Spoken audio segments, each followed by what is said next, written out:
Dashes, hyphens, and other punctuation. This chapter covers punctuation marks that, in formal writing at least, are used less frequently than commas, periods, and other punctuation we previously covered. Indeed, some uses of the punctuation discussed in this chapter are occasionally viewed as inappropriate for formal writing, while other functions are fully acceptable. The punctuation marks covered in this chapter are not as simple as one might think, meaning they can easily result in errors. The hyphen alone has at least 13 functions, although most are straightforward. After a brief summary, this chapter covers the dashes, hyphens, parentheses, brackets, and slashes. Dashes. The dash technically has two forms, the en dash and the longer em dash.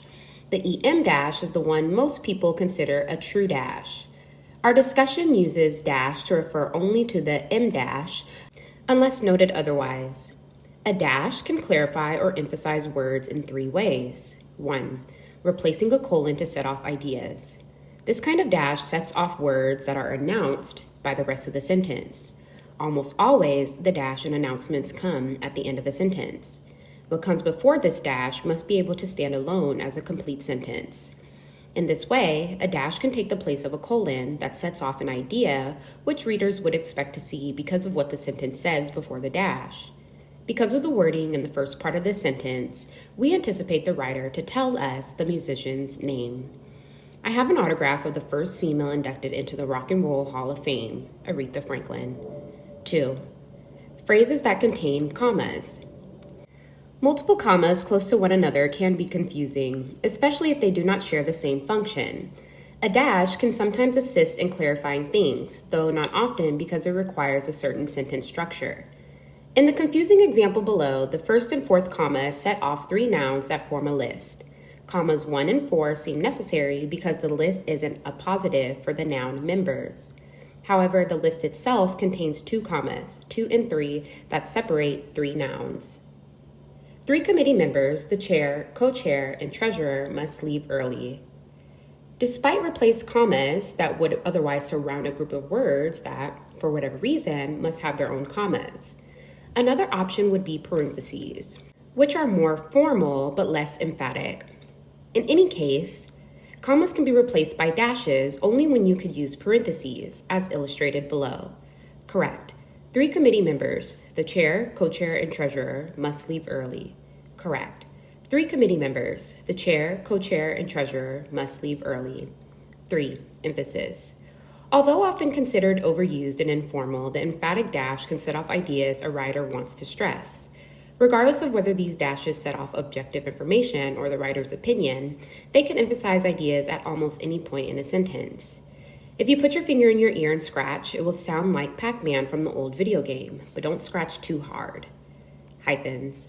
Unlike the em dash, a hyphen merges individual terms or numbers into a single idea. Although there are over a dozen specific ways in which it does so, the hyphen should be used sparingly. Here are its more common functions. 1. To join parts of certain compound adjectives and nouns. Examples: 5-month-old baby, sister-in-law, and Asian Americans. 2. To indicate a range of numbers or dates, as in the years 2018 through 2020. 3.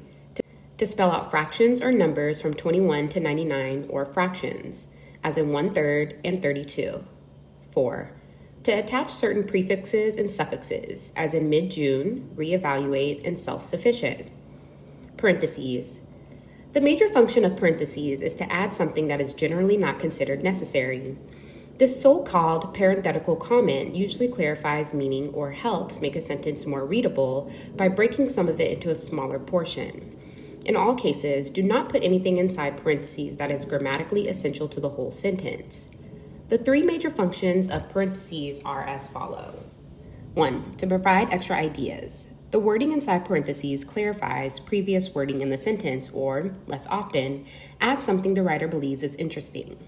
Example: I was contacted by my neighbor, the same person who called you and 5 other people in the neighborhood. 2. To avoid awkward sentence structure and longer, complicated sentences, the occasional use of parentheses can help separate some words so that readers can better follow the whole sentence. Example: Many dietitians suggest that you eat, especially in time of stress and physical fatigue, a higher proportion of high-protein foods, vegetables, and whole grains. 3. To clarify abbreviations, when you want to use an abbreviation that might be unfamiliar to readers, use the full term first and immediately follow it with the abbreviation within parentheses. Thereafter, use just the abbreviation. Example: Organization of American States, OAS. Parentheses often involve punctuation that is inside, outside, or both inside and outside the parentheses. There are several scenarios that cause writers problems, but most involve either 1, a comma that goes right outside the final parentheses, or 2, a period that goes outside the final parentheses. In most cases, this period indeed goes outside the parentheses, but with no punctuation needed before the last parentheses. And almost never is a comma placed immediately before any parentheses. The placement of a question mark or exclamation point depends on the meaning of the overall sentence as well as what it is within parentheses. Brackets. Aside from highly technical or specialized writing, all brackets in formal writing set off wording that you add to a quotation. This overall purpose leads to 4 specific functions. 1. To clarify wording in a quote. Because the quotation is lifted from its original context, some wording might need brief clarification. Example: We were ordered to disregard his, Mr. Sanders' testimony. 2. To point out errors in the quote. Usually this error is grammatical and you want to let your readers know it was not your mistake. Example: I had a migraine all day. 3. To help show where words were omitted. To be concise, you can use space periods, ellipses, to show where you omitted words from a quote. The formal approach is to have spaces between the periods and place them within brackets to make it clear they did not appear in the original. Example: We hold these truths to be self-evident that all men are created equal, that among these are life, liberty, and the pursuit of happiness. 4. To insert changes to fit your style or sentence structure. When you do not so much set off the quotation as work it into your sentence, the wording does not always match up with your syntax or style. In such cases, brackets can add wording within the quotation to make it fit. Example: As Captain Kirk might say, I want you to boldly go where no person has gone before. In that sentence, the original word man was replaced by a term that matches the writer's non-sexist style. Along these lines, brackets can also be used to indicate where you deleted objectionable words from a quote. Brackets can also be inserted where you use boldface or another special font in order to add emphasis. Slashes. The slash is not common despite many possible uses. The vast majority of slashes share one basic purpose: to indicate a close connection between letters, numbers, words, or lines. This purpose translates into several specific uses, except with the 4th function.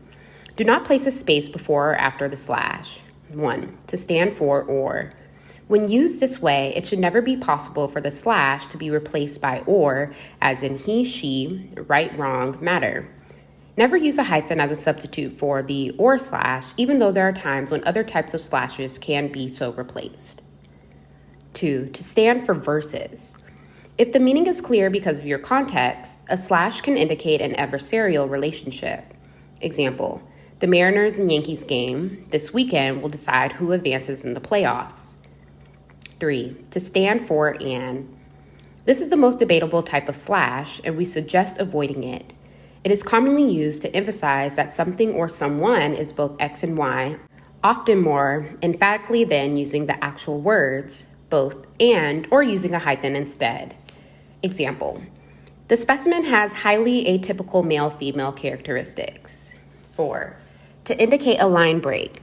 A slash can indicate where a poem or song originally had a line break, where there was a line that was indented.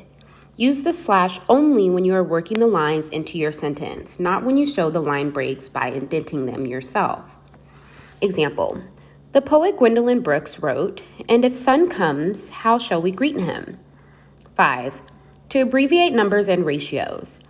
A slash can be shorthand for certain numerical concepts. For instance, a slash can stand for per, as in limit of 35 miles per hour. A slash can also abbreviate dates, as in 12/21/19.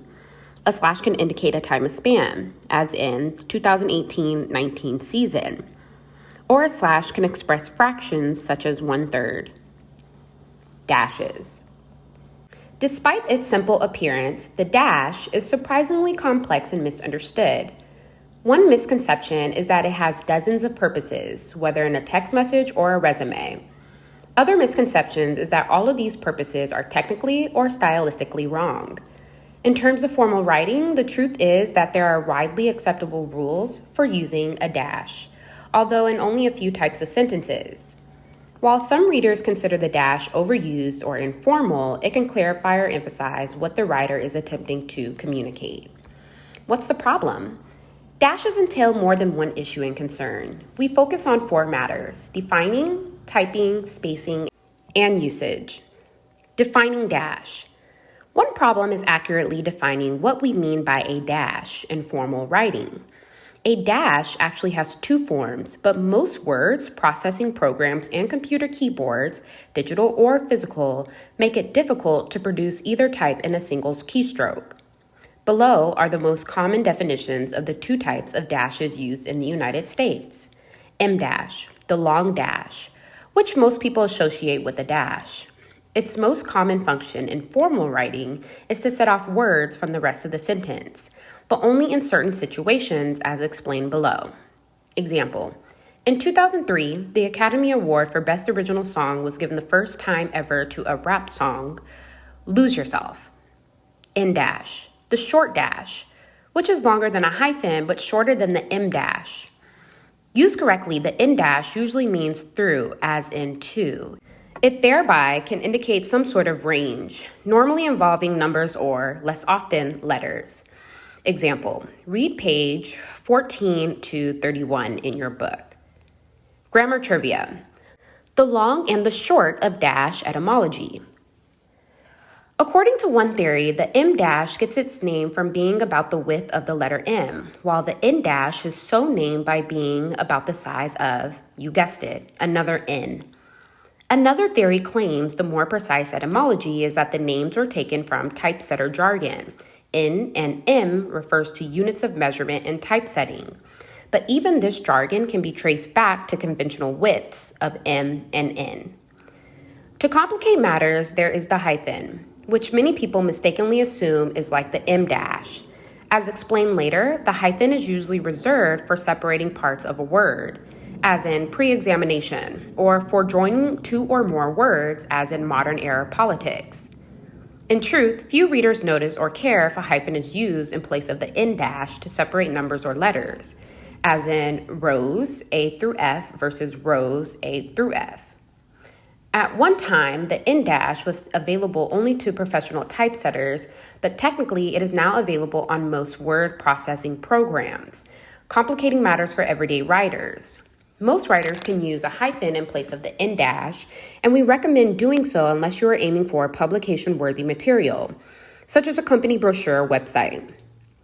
Our discussion focuses on the M dash, unless noted otherwise. We henceforth use the term dash to refer specifically to the M dash.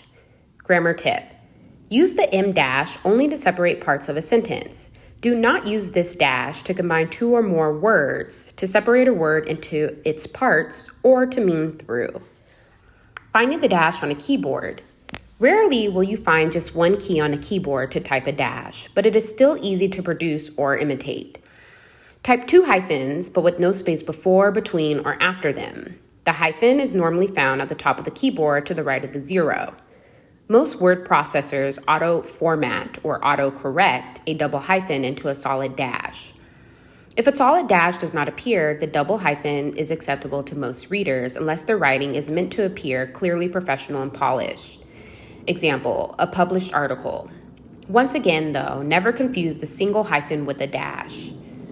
You can enable or disable the auto-formatting by accessing the appropriate option in your word processing program. Most versions of Microsoft Word require users to go to the Insert tab, select Symbols, choose Special Characters, select M-, and then click on Autocorrect to find the auto-format option you prefer. Another way to produce the M dash is to press the Alt key and type 0151 on the numeric keypad. Auto format in Microsoft Word can also produce the N dash. Type the range of letters or numbers you want, placing one hyphen between them. Leave a space before and after the hyphen for auto format to work. This way, the N dash automatically replaces a hyphen if you type the years 1940 through 1945, but only if you place a space before and after the hyphen, meaning you must then delete the spaces once the N dash appears, as in the years 1940 through 1945. You can enable or disable this auto format option in Microsoft Word by again accessing the aforementioned Insert and Symbols tabs, or press the Alt key and type 0140 on the numeric keypad. Spacing and dashes. Many organizations and publishers have their own preferences about having a space before or after a dash, but following are the most common conventions in the United States. The regular, or M dash. Do not place a space before or after this dash, and if you must use two hyphens to serve as a dash, do not put a space between the hyphens. Examples: water, one resource we can never replace. Water, one resource we can never replace. The short, or N dash, do not set up the spaces before or after. Examples: groups A through G, ages 2 through 6. To automatically produce the N dash, some word processors such as Microsoft Word require you to type a space before and after a hyphen. Thus, after the N dash appears because of auto format, delete these spaces. The N dash will remain. However, most people routinely use and accept a hyphen that takes the place of an N dash. Using the dash. For some individuals, a dash is considered all-purpose punctuation used when they are in doubt about what to use. Or they just like dashes and assume we all do. With informal writing, most readers are tolerant of overused dashes, but dashes should be sparingly used in formal contexts. Indeed, some readers and organizations prefer no dashes at all, even when they are technically correct. In this section, we focus on the three major uses of the M dash. See the previous definition. But even these dashes could be replaced with other punctuation or, at times, with nothing at all. As noted previously, M dashes set off words from the rest of the sentence. Note: all three uses discussed below illustrate how the dash should be reserved for setting off a group of words that is not grammatically essential. The ideas set off by a dash might be very important in terms of meaning, but the sentence would be grammatically complete without it. Function 1. To set off an introductory or concluding idea. A dash can often replace a colon because both can set off words that were announced in the other part of the sentence. Typically, this announcement comes after the colon. It is information that readers expect because of what the rest of the sentence says. See the section on colons in Chapter 13. Most often, this dash acts like a colon to set off the concluding part of the sentence, especially list. What comes after the dash announces or amplifies a specific idea or word that we expect to see explained. In the following two examples, items and fine are used in a way that makes us expect more detail. The customer requested several items: pencils, ink cartridges, envelopes, and hummus. The judge imposed a harsh fine, $25,000. At times, however, these ideas or lists appear at the start of the sentence, and a dash or colon sets them off from what follows. This introductory announcement is used in the following variations of the previous two examples. Pencils, ink cartridges, envelopes, and hummus. The customer requested all these items. $25,000. That was the harsh fine the judge imposed. Grammar tip. Not just any introduction or conclusion can be set off with a dash or a colon. First, it should be an idea that the rest of the sentence seems to announce, clearly creating an expectation for more detail. Second, whether use a dash or a colon to set off an idea at the start or end of a sentence, make sure that the rest of the sentence can stand alone as a complete sentence.